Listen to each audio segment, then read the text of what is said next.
After that, he appeared to more than 500 of the brothers and sisters at the same time, most of whom are still living, though some have fallen asleep. Then he appeared to James, then to all the apostles, and last of all, he appeared to me also, as to one abnormally poor. Okay, so briefly, virtually all scholars agree that this was not initially thought of by Paul. And you can see when he writes in the first three, for what I received, I passed on to you. These are technical rabbinic terms, meaning that he's passing on holy tradition. Paul's saying, I received this tradition, now I'm telling it to you. And there are plenty of words in here, including, according to the scriptures, third day, the 12, and Cephas, which Paul never uses. These derive from an earlier Christian oral tradition. And so when did Paul receive this oral tradition? Shortly after his conversion, he tells us in Galatians that he went and visited the disciples. When he describes this visit, he uses the Greek word hystereo. Hystereo doesn't mean I'm just going for a vacation. It means an interview. He's going to find out from the disciples and what they believe. He wants to make sure that the resurrection message he's been preaching is the same as the resurrection that they've been preaching. So scholars are almost unanimous in agreeing that he got this creed straight from the mouths of the disciples themselves, within 1 to 8 years after the crucifixion. This is an amazing piece of history. And not only that, not only did he get it within that time, not only had this creed been composed, it had been stratified. It had been put in this creedal form within just a few months after the crucifixion.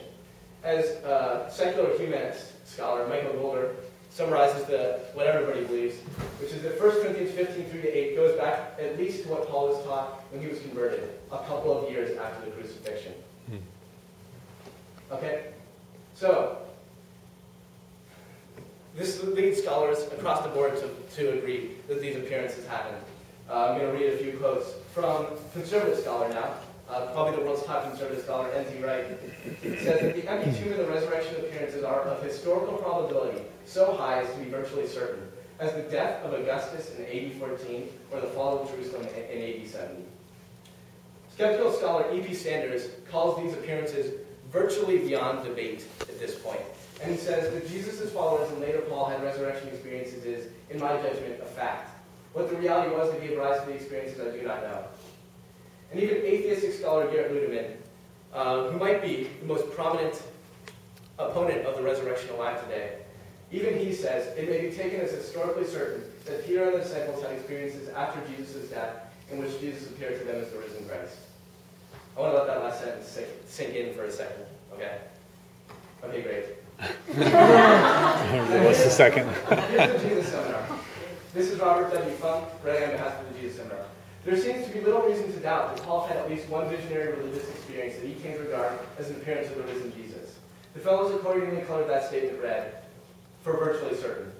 Although the appearance to Peter is nowhere narrated in any of the Gospels, the fellows are inclined to agree that Peter also had a similar visionary experience. Because Peter does not make the claim for himself. It is always made on his behalf. They designated that statement pink for probably reliable rather than red. Notable is the absence of Mary of Magdala from the list. The fellows agreed that she, like Peter and Paul, had at least one visionary religious experience of Jesus after his death. Why Paul leaves her name out is not clear. Christian apologist William Lane Craig has done 2 master's degrees and a doctorate in the field of theology and New Testament studies, and he says, frankly, I cannot even name a New Testament critic, no matter how radical, who denies that the original disciples of Jesus experienced these appearances of Jesus alive after his death. Okay, so I didn't go into all the evidence for the appearances, but I think just based on what the scholars say, we can agree that this is something that we really have to deal with from a historical perspective. So, which brings us to the last fact I'm going to mention, which is that Christianity grew up in Jerusalem, where these events took place, into the world's largest faith. J.J. Moreland says, now if you were a Martian looking down on the first century, would you think that Christianity or the Roman Empire would survive? You probably wouldn't put money on a ragtag group of people whose primary message was that a crucified carpenter from an obscure village had triumphed over the grave. Yet it was so successful that today we name our children Peter and Paul, and our dogs Caesar and Nero.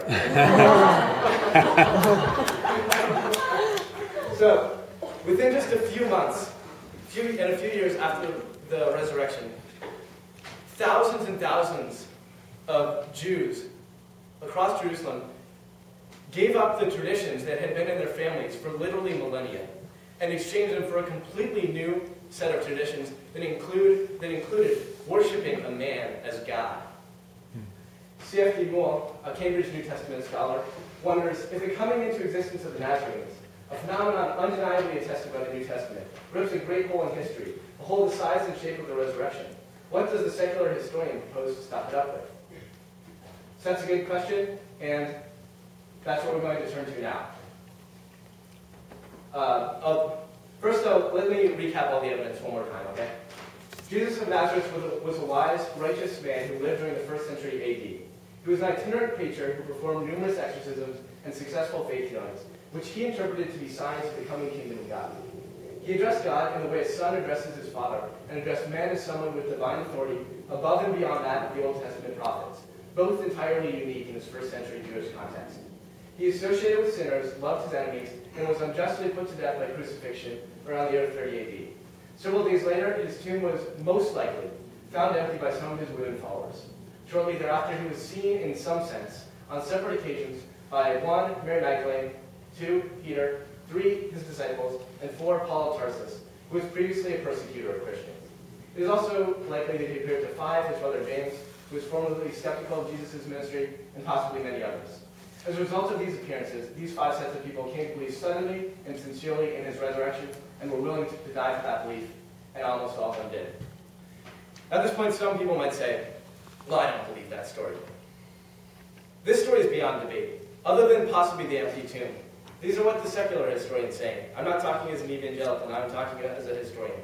These are the facts. The only question is, how do we explain them? So the first thing you can try to do is just deny all of them, and maybe even say that Jesus never existed. Now, clearly this is an absurd solution that won't even begin to address the evidence. But the reason I'm bringing it up is because this is what virtually all the new atheists do.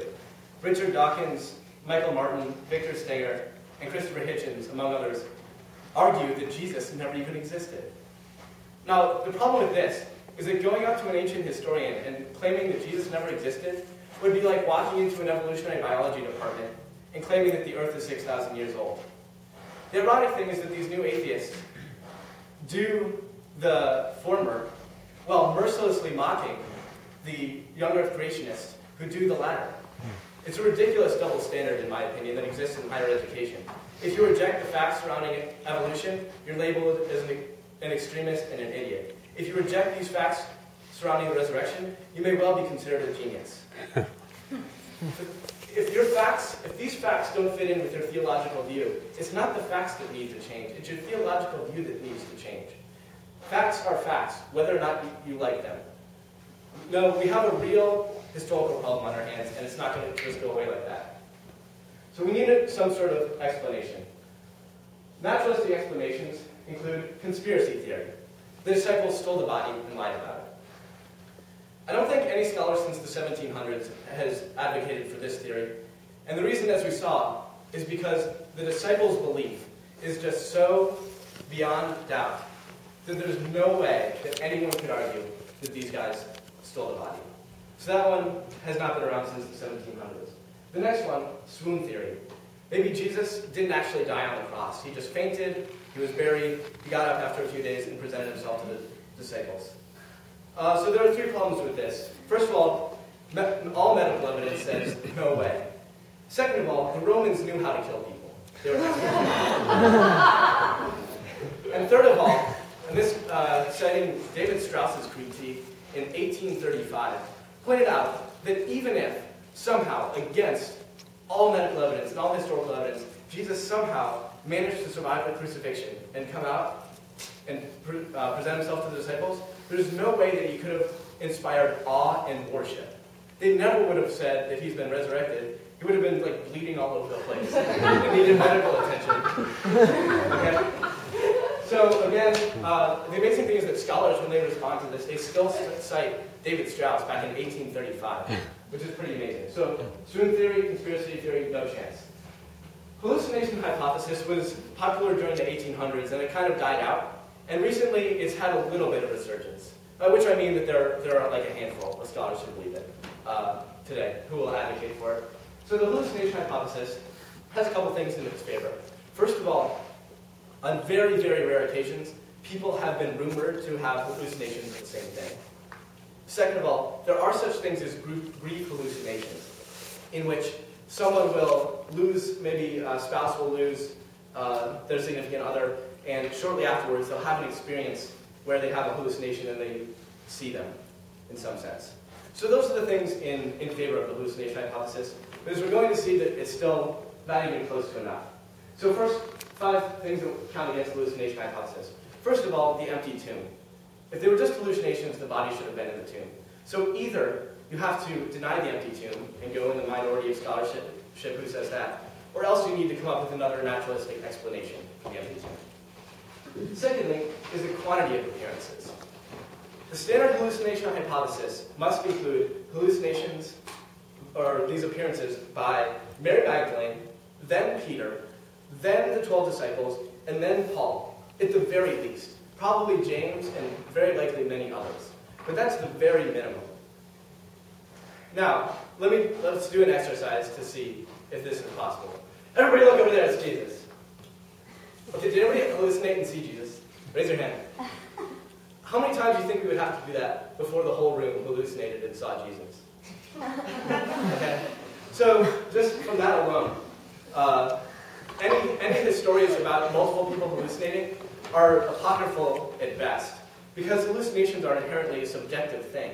It's something that's going on in my own head. So for multiple people to hallucinate and see something, if it has ever happened, it's maybe happened once or twice in history. Secondly, third of all, is the quality of the appearances. If you read what the psychologists have to say, and look at the causal factors for hallucinations, these disciples were about as far away from any of the causal factors as you can possibly imagine. Hallucinations almost always occur to people who are on drugs, or are sleep deprived, or haven't eaten in weeks. Almost always. Other than that, the grief hallucinations I was talking about almost always occur to elderly people who have lost a spouse. These disciples were young in the prime of their life. There were many of them, and they were not in the state of emotional excitement that's usually needed for hallucinations. Rather, they were in a state of grief and mourning. So from a psychological perspective, these guys were terrible candidates for hallucinations. And when you add in the fact that there had to be many of them, already it's looking ridiculous. Beyond that, though, there's a historical argument that N.T. Wright advocates, and he calls even stronger than that. In Acts chapter 12, Peter's in prison, and the disciples are at home praying for him. And somehow, miraculously, the Bible says, he escapes and he comes and he knocks on the door. And one of the female servants answers the door and says, "Who is it?" And he says, "Peter." And she goes back and says to the disciples, "It's Peter." And they say, "No, you're crazy. It must be his angel." They think that Peter is dead. And so this angel that they think is proof, not that Peter is alive, but that Peter is dead. See, these people knew all about visions. They had visions. There was room in their religious dictionary for visions. When they had a vision of someone who was recently deceased, if anyone had one of these brief hallucinations, it was perfect proof, not that the person was alive, but that the person was dead. So it would have been perfectly compatible for these people to have visions of Jesus and to just conclude, indeed, that Jesus was dead. They could think very well that they would go to the empty tomb and find Jesus' body there. So visions by themselves wouldn't have even been enough.